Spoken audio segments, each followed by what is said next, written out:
እዚህ ጋር ወንድማችን ሪፈረንስ ካቴጎሪ ምን ማለት እንደሆነ ግልጽ አይደለም ብሏል። ሪፈረንስ ካቴጎሪ የተለየ ነገር የለውም። ነገር ግን ሁለትና ከዛ በላይ የሆኑ ግሩፖችን ኮምፔር በምናደርግበት ጊዜ አንዱን እንደ ሪፈረንስ ካቴጎሪ ኦር እንደ ኮምፓሪዘን ፖይንት እንወስዳለን።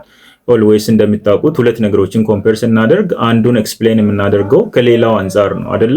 ለምሳሌ ሚዲያ ላይ በተደጋጋሚ የምንሰማቸው ነገሮች ላይክ ሲጋራ የሚያጨሱ ሰዎች ከማያጨሱት አንፃር ይሄን ያክል እድሜ የመኖር እድላቸው ምናምን እየተባለ ይወራል አይደለ?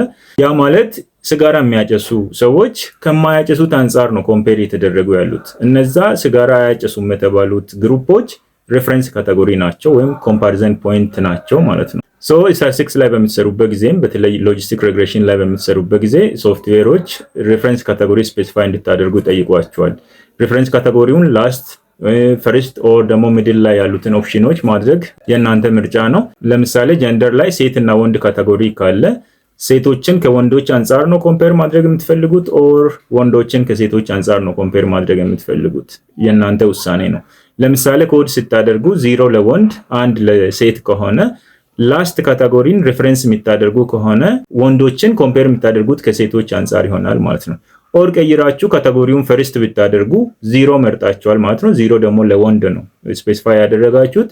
ዘን ሴቶቹን ከወንዶች አንፃር ነው ኮምፔር የምታደርጉት ማለት ነው። ለዚህ ነው ሪፈረንስ ካቴጎሪ ስታቲስቲካል ቫልዩ ጀነሬት አይደረግለትም፣ ምክንያቱም እሱ ማነጻጸሪያ ፖይንት ብቻ ስለሆነ ማለት ነው።